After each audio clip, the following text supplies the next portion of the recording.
vocês. Pronto, gente. Estou gravando, tá certo? E deixa eu só apresentar aqui a tela para que a gente possa acompanhar. Gente, o nosso assunto, como eu disse a vocês, a gente vai revisitar um pouquinho do que a gente já tinha visto rapidamente em sala de aula e vamos ter algumas atividades aí resolvidas, algumas coisas para a gente conversar. O bom é que vocês já viram parte do que a gente vai estudar dentro da parte conceitual lá quando a gente estava no primeiro ano em Python, sendo que agora a gente vai aprender a fazer isso em Java.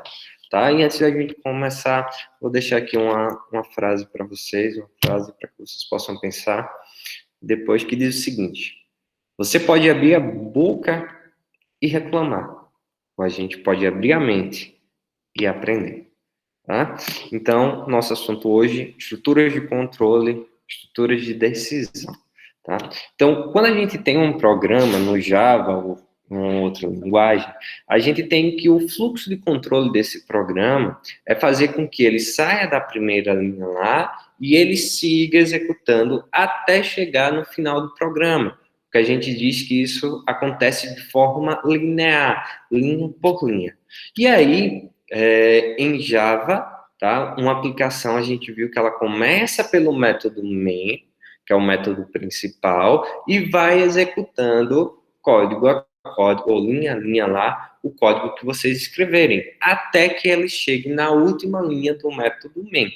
Até aí, ó, beleza, sensacional. E a gente pode ter o que a gente chamava bastante lá no primeiro ano, que são os desvios do nosso código, tá? Então a gente muda esse fluxo de controle, tá? Quando a gente começar agora a trabalhar mais na frente um pouquinho com orientação a objeto, a gente vai ver que a gente pode chamar métodos que alteram esse fluxo e assim por diante. Mas neste momento a gente vai ver os comandos de decisão e os comandos de repetição, que são estruturas que mudam esse fluxo de controle de execução do nosso código.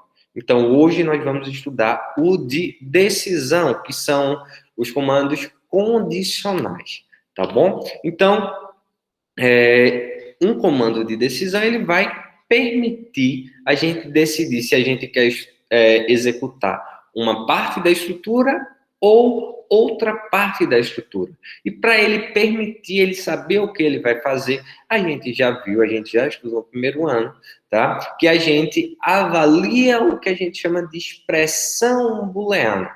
Então, uma expressão booleana, tá? Ela só permite dois valores, sim ou não, true e false, zeros e uns, e assim por diante. Então, a gente verifica essa expressão booleana, esse valor booleano, se ele, por exemplo, for true, se ele for verdadeiro, aí a gente pede que ele faça isso. Se ele for falso, a gente pede que ele faça aquilo. E assim por diante. Então, a gente vai fazendo o que a gente chama de desvios no nosso código.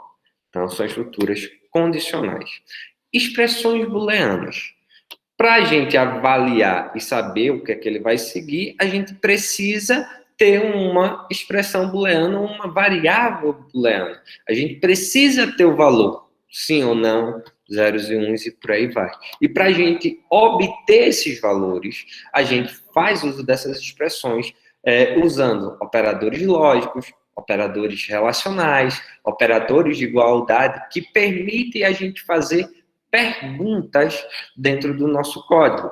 Então, aqui, operadores lógicos. Então, a gente tem o II, esse comercial aqui, que no Java representa o operador de conjunção, que é o AND, tá? E a gente tem o outro operador, que é o OR, e temos o operador de negação, que é o NOT, tá? Que no Java a gente representa por meio dessa exclamação. Então, esses tipos aqui de operadores permitem a gente, por exemplo, define um valor para x e define um valor para y.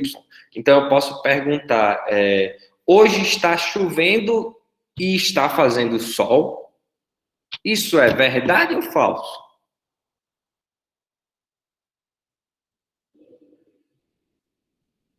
Pessoal? Qual foi a pergunta aí? Hoje está chovendo e está fazendo sol. É verdade. Sim, Oi? sim. É verdade. Eu posso afirmar que hoje é de dia e hoje é noite? Aí Não. Hoje é dia e hoje é noite. Não, então, tipo, são coisas assim desse tipo que quando a gente vai avaliar por esses operadores lógicos, nós vamos ter também respostas como sim ou não, que são relacionados a um valor booleano, tá? Então, vejam aqui este exemplo. Eu estou dizendo que B e C são variáveis booleanas. Vocês estão conseguindo acompanhar? Tamo. Sim. Tá dando para ver aí direitinho? Pronto. B e C são variáveis booleanas. Aí eu estou afirmando aqui, olha, B é igual a true. B é verdadeiro. E C é a negação de B. Quem é a negação de B? Professor, Oi. você tá transmitindo na tela? Tô. É que não tá Era a aparecendo mesma nada, não. pergunta que eu ia fazer. É que não tá aparecendo nada. não tá dando, não. Só tava pra ver o senhor mesmo. Ô, rapaz, e eu aqui passando os conteúdos, passando tudo, vocês sem me avisar nada. Só tá vocês Então, estão me você chegou vendo. agora. Mas, rapaz, que falha, produção. Eu tava acreditando que você tava fazendo exemplo primeiro só pra falar, depois ia mostrar. Eu tava esperando só. Não, e eu Você aqui mostrar pensando alguma que coisa. vocês estavam vendo e tudo mais. É, eu vou apresentar aqui a tela inteira, ver se vai pegar aí de novo. Eu tinha apertado, mas não sei por que não foi. Foi um erro de cálculo. É, vocês estão vendo agora a tela inteira? Agora foi, professor. Agora eu tô. Ah, e agora, tá vendo? Agora tá ótimo. Tô. Em HD. Tá, vocês querem que eu volte e comece tudo de novo ou eu posso continuar? Pode Continua, continuar por mim. Então tá aqui, eu vou passar os slides para vocês. Tá aqui os slides do que eu estava falando, tá tudo aqui, ó.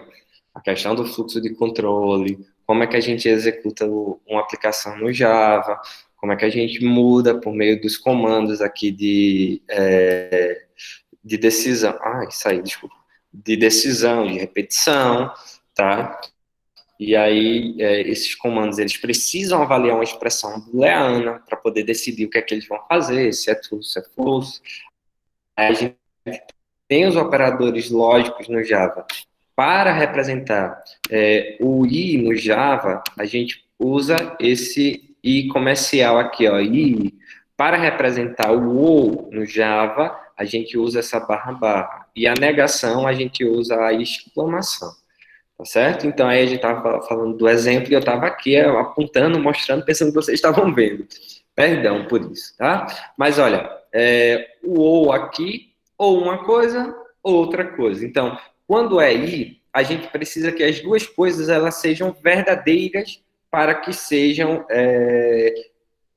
o resultado da expressão, perdão, seja verdadeira. Quando é ou, a gente precisa que um dos dois elementos seja verdadeiro. Então, como eu estava falando lá da chuva, ou hoje está chovendo, ou hoje está fazendo sol.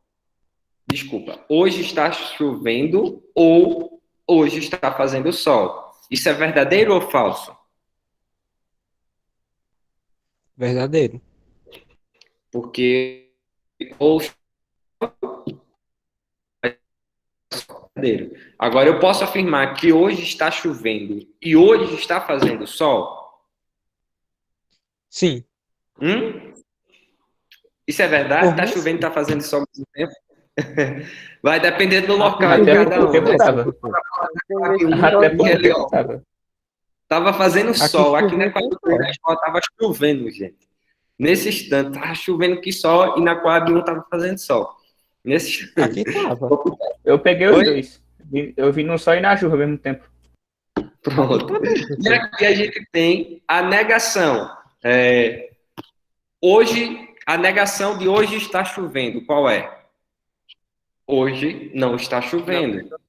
Então a gente põe um não na frente. Aí eu vim com este exemplo aqui, ó. Vejam bem. Eu tenho B e C, que são variáveis do tipo booleano. Ou seja, só assumem valores true e false. E disse que B é true. Aí eu perguntei, eu disse aqui, ó, C é igual à negação de B. Então, nesta linha aqui, quem é C? Uma mentira? Veja só, se B é verdade e aqui eu estou negando a verdade, então C é... É verdadeiro. Não, B é verdadeiro e C é a negação do verdadeiro. É falso, então. Então Não, C C é é falso, falso. certo? B é verdadeiro, C é false. Beleza até aqui? Beleza, beleza. Aí eu digo agora o seguinte, olha, C é igual a... Veja bem, vamos, ao invés... Esqueça a negação, esqueça isso daqui. Vamos analisar primeiro só o parênteses, ó. Porque o parênteses a gente usa para que a gente evite ambiguidade. Aí eu disse o seguinte, ó. True ou true. Verdadeiro ou verdadeiro. Qual é o retorno disso?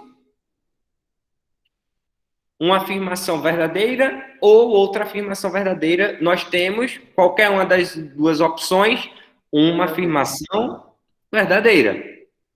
Beleza? Beleza? Beleza, Beleza, professor. beleza.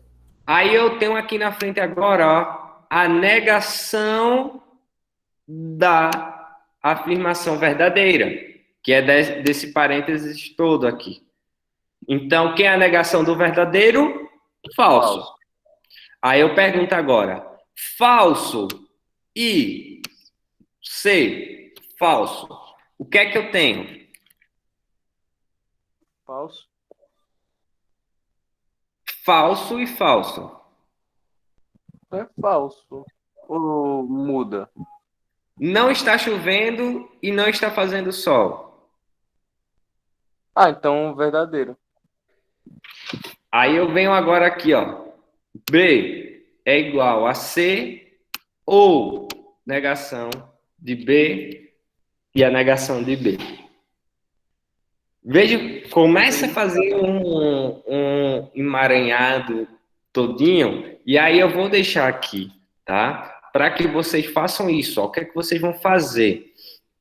Vocês vão abrir o Eclipse, vocês vão abrir o Replit, vocês vão abrir o Java NDE no celular, e vocês vão pegar todos os códigos que eu colocar aqui e vão processar, para que vocês possam acompanhar linha por linha e saber o que é que está acontecendo, tá certo? Porque aí vocês vão saber o que vai estar acontecendo e depois vocês vão validando aqui, olha aí, esse daqui foi isso daqui, esse daqui foi isso daqui, e assim por diante. Então, o que é que nós temos aqui, ó? Olha só, eu tenho, vocês vão fazer isso, ó. Boolean B, C, aí, ponto e vírgula, aí, ó. B igual a true. Aí, depois, C é igual a negação de B. Depois, C é igual a negação de true ou, cadê? Ou B e C. Depois vocês vão colocar B é igual a C ou negação da negação de B. Aí, quando chega aqui no final, vocês colocam system out println e pedem para imprimir o B para que vocês recebam aí o valor. Aí processa e o Java vai dizer qual é aqui o resultado final de B. Então, o B aqui, nesse resultado, é true. E aí, se vocês quiserem saber o que é que está passando, né? De cada valor, vocês vão debugando. Então, quem é a negação de B? Se B aqui era true, a negação de B é falso. Mas quem é a negação de falso? True. Aí, agora ele chegou aqui. C é falso e falso. Aí, vocês podem fazer assim, ó. Eita, eu fiquei na dúvida agora sobre se é true ou se é falso. Então, vocês vêm aqui, aí bota para imprimir C e vocês conseguem dar uma olhadinha. Então, ó, falso e falso, a verdade deu falso.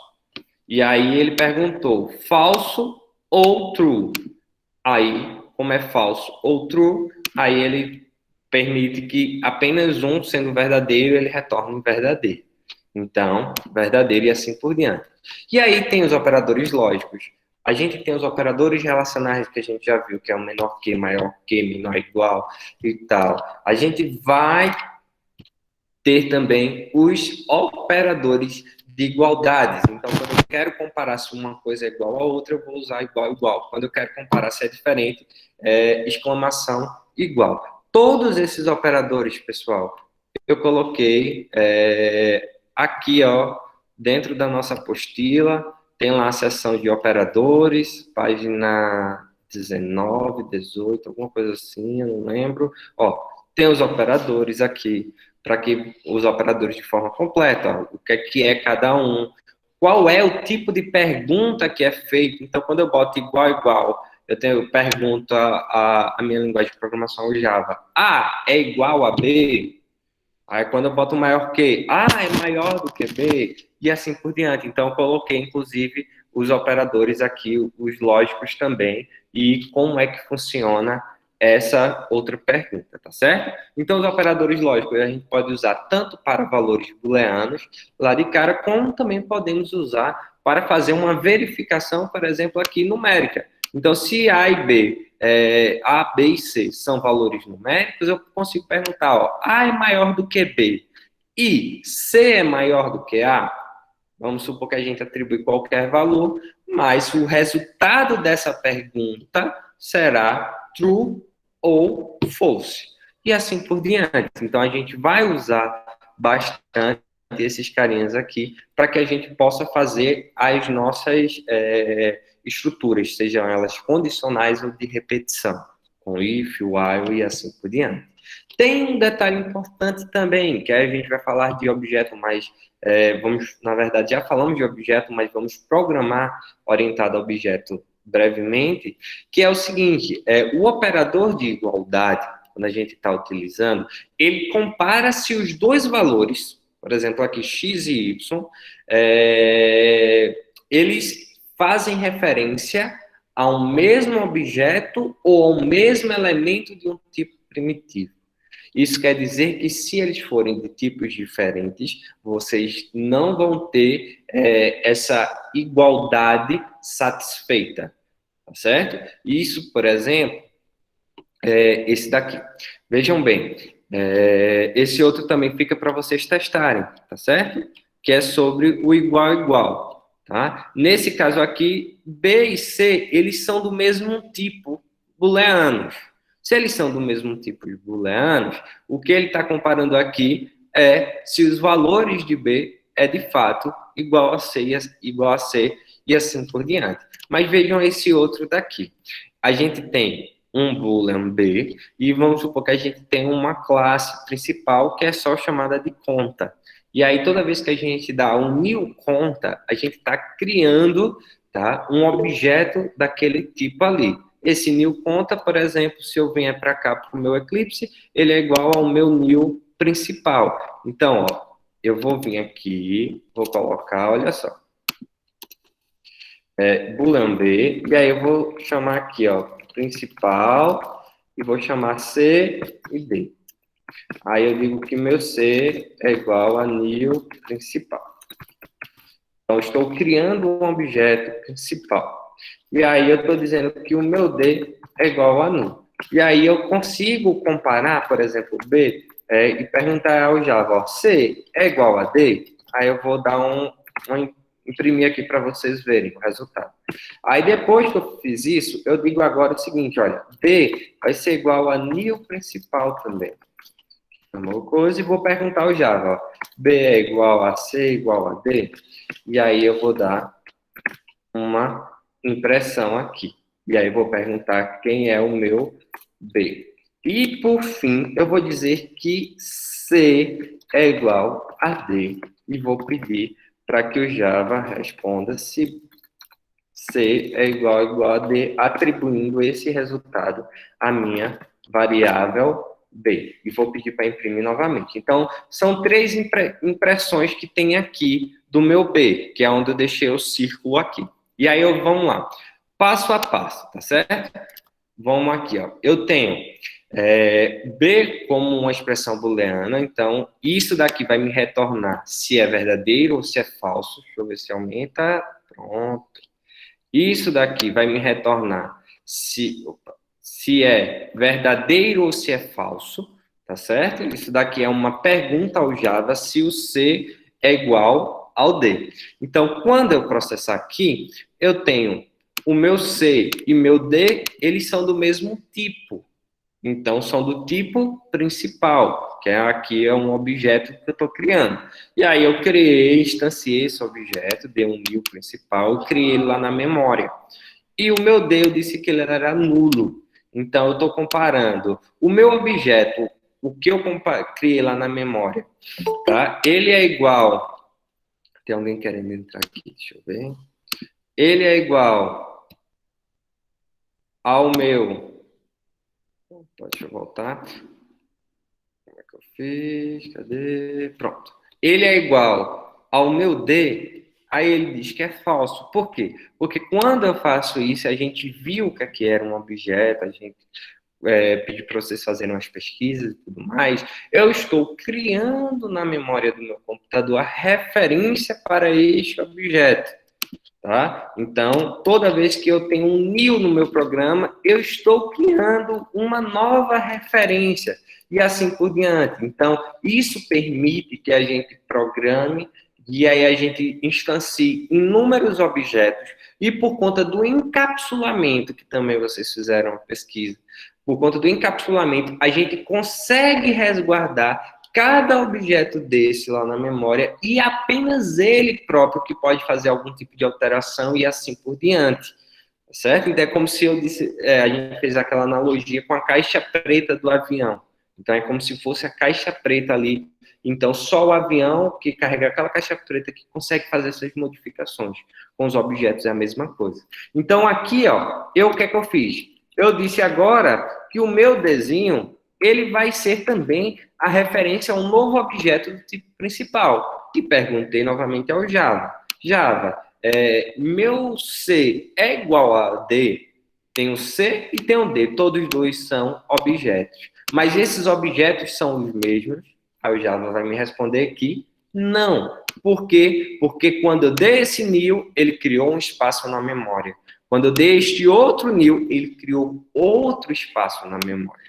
E aí vem meu último teste e eu fiz o seguinte, olha, C é igual a D. E aí estou perguntando, Java, agora, meu C e meu D, eles são iguais? O que eu estou fazendo estou dizendo que C agora vai receber a mesma referência de D. Então, logo, eles passam a ser igual, vai retornar como true. Tá certo? Porque aí ele vai comparar os valores e tudo mais. Por que é que eu estou falando isso? Porque aí a gente vai chegar, e já vou falar, porque a gente vai usar bastante isso mais na frente, sobre um outro método, que é o equals. O equals, ele verifica se os dois objetos eles são equivalentes. Então, se a gente usasse o equals ali, a gente teria resultados diferentes e assim por diante. A gente vai aprender nos momentos de usarmos o igual, no momento de usar o método equals para verificar se, ao invés de colocar igual, a gente vai botar ponto equals e o que é que a gente quer comparar, tá? Então a gente vai usar bastante isso mais na frente, mas desde já fica aí para quem quiser pesquisar. E aí vamos para os comandos condicionais. Nós temos comando condicional, que é muito semelhante ao que a gente já tinha visto em Python, que é o nosso if. Nós temos o if-else, que também é igual ao que a gente tem em Python. E lá no Python, a gente estudava um outro comando que era chamado comando elif. Comando elif, ele junta o if e else, e assim por diante, para que a gente evite de escrever tanto. E aqui no Java a gente tem um outro comando condicional, que é o Swift. Tá? Que ele permite a gente, desde que a gente saiba quais são as estruturas padrões que podem acontecer, os valores padrões que podem acontecer dentro de algum comando, a gente consegue estabelecer o que é que o nosso programa vai fazer se aquela variável chegar àquele valor e assim por diante. A gente vai estudar agora, tá bom? Então, o nosso if, aqui no Java, é a mesma coisa do if que a gente já tem estudado lá no Python. Então, a gente pega aqui e verifica uma condição que tem que ser essa expressão booleana, tem que ser algum tipo de pergunta, seja ela lógica, relacional, qualquer coisa assim do tipo, tá? E a gente vai verificar, olha, essa condição é verdadeira? Sim. Se essa condição é verdadeira, ele vem e executa o que é que eu estou colocando dentro dessa minha condição, que vai estar delimitada no Java pelas chaves, de onde começa e de onde termina. Então, vamos lá para a gente ir fazendo aqui à medida que a gente vai estudando, tá? Então, vamos supor o seguinte, ó. Eu estou dizendo que A é uma variável do tipo inteira e A apresenta o valor 10. Aí eu estou perguntando, olha, A é maior do que 5? Se sim, aí eu boto aqui, ó, ele vai executar o que está aqui dentro dessas chaves. Então, vou botar aqui, ó, cadê chaves? A é maior. Aí eu vou botar aqui um outro comando aqui, ó, de fim, só para terminar o meu programa.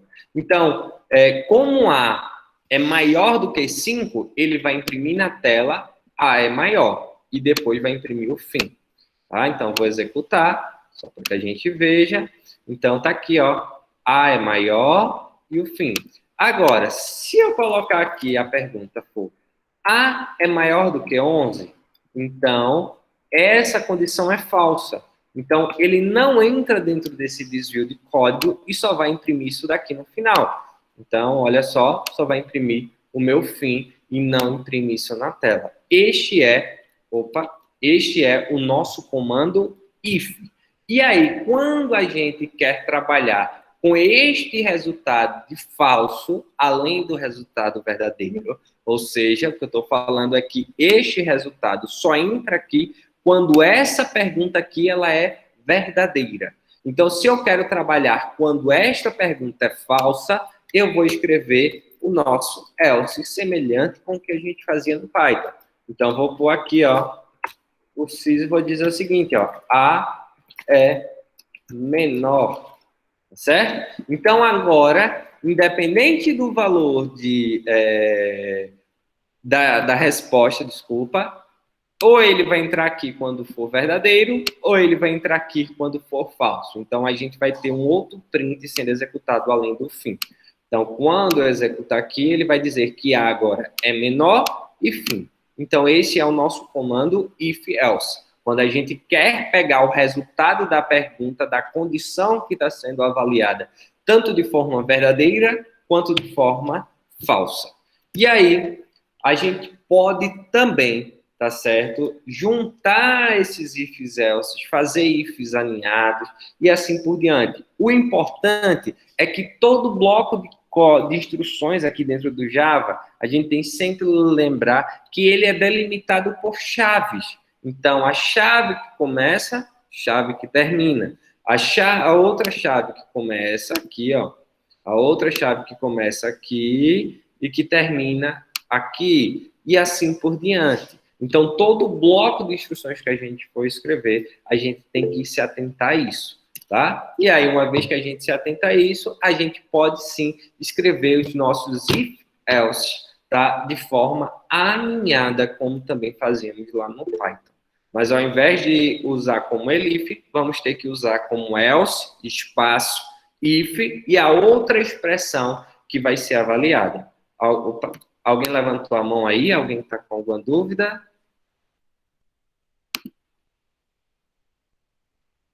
Gente, alguém levantou a mão? Não. Viu. Oi, Edilson. Então, se você por acaso não colocar as chaves, ele vai dar algum erro? Tipo, algum Se você aviso? esquecer de colocar, vai sim, olha só. Não, opa, aqui, ó. Tá vendo? Ele está dizendo que não está completando a quantidade de chaves e aí ele não vai deixar executar o meu código. Mas ele vai dizer onde está o erro? Não, ele não vai dizer onde está o erro, aí você vai ter que analisar. Ah, ok. Tá certo? Beleza? Beleza. É só isso. Até aqui, pessoal, dentro do if-else, foi o que a gente estava estudando antes, tá? E agora a gente vai ver um novo comando, que é o Swift, tá certo? Esse Swift, ele também funciona como uma condicional. ele vai analisar também uma expressão. A diferença é que ao invés da gente ter que estar escrevendo lá vários else ifs, ou seja, ter que escrever isso aqui várias vezes para poder analisar, nós agora só precisamos escrever uma única vez e a gente vai tratar quais são os dados dessa expressão, tá certo? Então, olha, para a gente executar um Swift, a gente avalia a expressão e depois executa todos os comandos que são aqui esses cases. Então, a gente fala o seguinte, olha, analise essa expressão. Se caso ela for isso daqui, faça esse comando zoom. Se caso ela seja esse outra coisa aqui, faça esse outro comando e assim por diante. E se caso não for nenhum desses outros, a gente usa o que a gente tem aqui como default. Aí ele entra aqui e executa, e o default é opcional de usar, tá certo?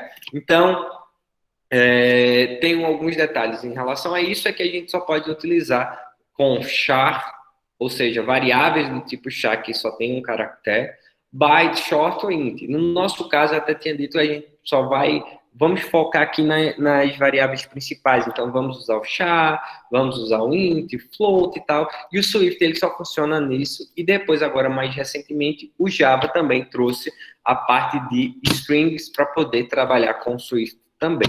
Então, a partir do Java 7, se eu não me engano, Java 7 ou 8, a gente já consegue trabalhar com strings também, tá? Então, esse é o nosso Swift, e a gente tem um outro carinha aqui dentro dele que é muito importante, que é esse break.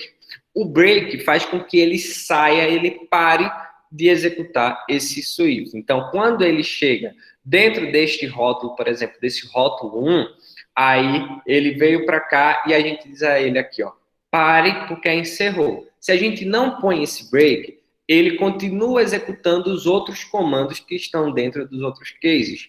Aqui, ó, como este caso. Então, se caso ele for a expressão 2 ou caso a expressão 3, faça esse mesmo bloco de comando aqui e assim por diante. Então, sem o break, a execução dos comandos de um rótulo continua nos comandos do próximo rótulo e assim por diante. Então, vamos para cá, para a gente fazer um teste. Então, a gente consegue aqui, ó, vou deixar aqui, ó, que vocês estão acompanhando. Então, a gente consegue escrever um Swift. Como eu disse, a gente tem 4 tipos de variáveis e a gente essencialmente pode usar para um int, um char, um string. E a gente vou dizer aqui que é um char, deixa eu ver, resposta. Então, char para resposta. Ele vai assumir um único caractere, tá certo? Então, eu posso vir aqui e colocar na minha expressão, Swift, ó, analise resposta, tá? Abro aqui o meu parênteses e eu digo o seguinte, ó, caso, se resposta for, cadê? Opa, meu teclado tá doido.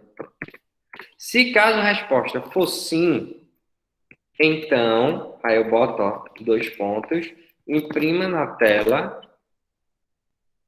Desculpa, tem que ser isso aqui. Imprima na tela, tá? Deixa eu ver. Resposta sim. Vixe, gente, meu teclado, eu tô apertando o negócio, tá fazendo outro aqui no...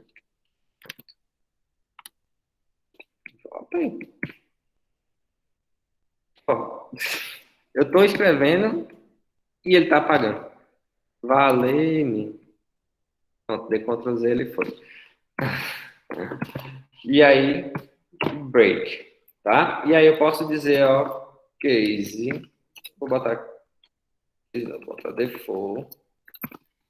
Se não for nenhum, não for S, for qualquer outro valor, imprima na tela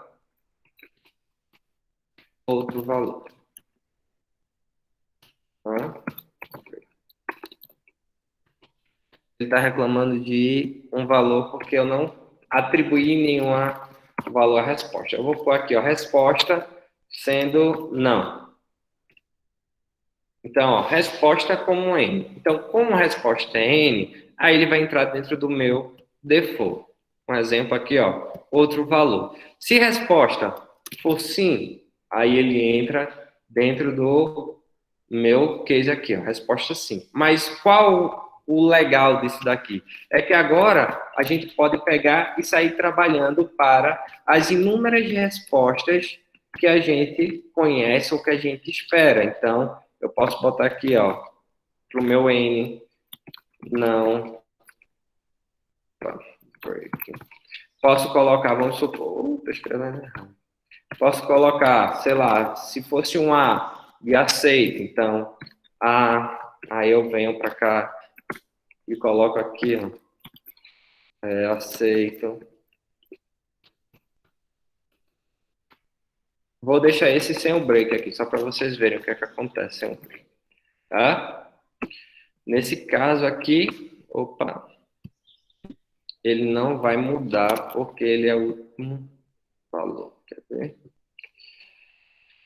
Ai, mudou ainda. Então, olha, ele veio para cá, bateu no A, que é aceito, imprimiu aceito na tela, e como não tem um break para poder encerrar, ele ainda caiu aqui dentro desse outro caso, default, e imprimiu outro valor. Então, toda vez, se eu, por exemplo, se eu colocasse, vamos supor, case A, isso daqui, ou se for case, sei lá, B, também aceito. Aí, assim por diante, aí ele vai imprimir esses dois casos aqui como aceito, e como não tem break, ainda vai imprimir este outro caso como outro valor, tá? Então, tá como A, ó, aceito, como B, vai dar como aceito também, e assim por diante. Vejam bem, o que é que isso aqui vai ser útil? Vocês podem trabalhar com a questão de login. Enquanto não for um login aqui, uma resposta correta, vocês mostrarem um aviso na tela. Vocês podem trabalhar, que é a atividade que eu vou passar, com a calculadora. A questão da calculadora, quando for informado determinado comando, seja de adição, subtração, qualquer coisa do tipo, vocês vão analisar a resposta do que o cara quer fazer e aí vão executar determinado código para cada resposta e assim por diante. Então é isso, a nossa aula, ela, da parte de conteúdo termina por aqui, tá certo? Se vocês quiserem estar lá também, o Java como programar, vocês podem olhar aqui, é da página 81 à página 108. É isso, se alguém tiver alguma dúvida, tiver alguma coisa, aí eu fico aqui à disposição de vocês. Eu ia usar o quadro, mas acho que tá tranquilo. Se tiver alguma coisa, qualquer coisa, eu uso aqui para a gente tirar mais alguma dúvida e tal. E aí, pessoal? Tudo bem? Deu para pegar um painel geral aí? Dá para a gente praticar. Essa atividade que eu vou passar para vocês é uma atividade resolvida, tá certo? Então, vocês só vão precisar copiar. E eu vou pedir para que vocês copiem essa parte de expressões, algumas questões que tem aqui, para que vocês testem isso e vão vendo, testando. Eita, por que isso? Por que aquilo? Tá certo? E aí eu estou à disposição de vocês agora. Pode ficar à vontade, Antônio. Ô, professor, vai ter algum lugar para nós entregar essa atividade ou é só para ficar anotada no caderno? Essa atividade agora eu vou deixar sempre para prazos semanais, tá? Porque tiveram muitas atividades que faltaram agora e afetou bastante na nota de vocês. Então eu vou deixar todas as atividades com entregas semanais. Até a próxima quarta-feira. Ok. Professor, Obrigado, professor. Oi, Ana, oi. a gente já viu parte desse conteúdo ano passado também, né? Sobre o Mas if, que ano Python. passado a gente estava vendo com Python, né? E aí o Python ele não tem essa estrutura de Swift, tá? Ele só tem o if e o else. Uhum. Aí a atividade que eu vou passar para vocês fazerem é com esse Swift já, tá bom? Mais dúvidas, pessoal? Se vocês não tiverem mais dúvidas, aí eu considero a aula encerrada.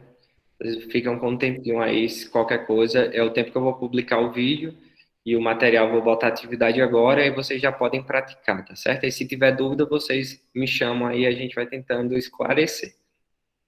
Professor, Oi, Edilson. o senhor estava usando outro programa no seu o Eclipse? Se eu estou usando o quê? Desculpa. outro programa para fazer os códigos em Python? Ou em Java? Não, eu estou usando o Eclipse mesmo. É porque, como eu estou aqui no Java, aí estou aqui no Mac, aí ele muda só um pouquinho aqui de visualização. Eu mudei cores e tudo para poder ficar. Eu mudei o tema para poder ficar mais escuro, para ficar melhor para mostrar. Ô, professor, o senhor fez alguma explicação na nossa apostila sobre como usar o Eclipse, que eu estou tendo algumas dificuldades? Lá na apostila eu só falei do painel geral para você executar. Agora, se você puder falar quais são, acho que fica melhor, porque põe lá no grupo mesmo da base técnica, e aí eu vou esclarecendo quais são as dúvidas e tudo mais. Você vai voltar presencial, Edilson? Vou voltar presencial. Já tô, na verdade. Já tá, mas semana passada tu estava aqui, eu não lembro. Não, tava não. É essa semana, o teu não, foi semana passada, né? Não, o meu é essa semana. Eu no passado não tava não. Aí tu tá aí vindo pra cá, eu não lembro. Tá aqui? É, tô aí. Pronto. Então, amanhã eu acredito que a gente tem aula e aí eu posso ajudar também. Mas aí seria bom postar lá no grupo, porque pode ser que seja dúvida de outra pessoa e aí eu já ajudo todo mundo. Ah, tá certo. Tá bom? Valeu. É isso, pessoal. Então, aula encerrada. Não precisa pôr o nome. Se alguém tiver alguma coisa, eu vou abrir agora o chat aqui que eu me esqueci, mas se alguém tiver alguma coisa e não está conseguindo falar e quer escrever, aí vocês fiquem à vontade, o chat está aberto. Se não, até mais aí e boa tarde para todo mundo. Valeu, professor. Até a próxima. Valeu, até. Valeu, professor. Boa tarde. Boa tarde, Antônio. Valeu, professor. Saindo aqui. Valeu, Anauê.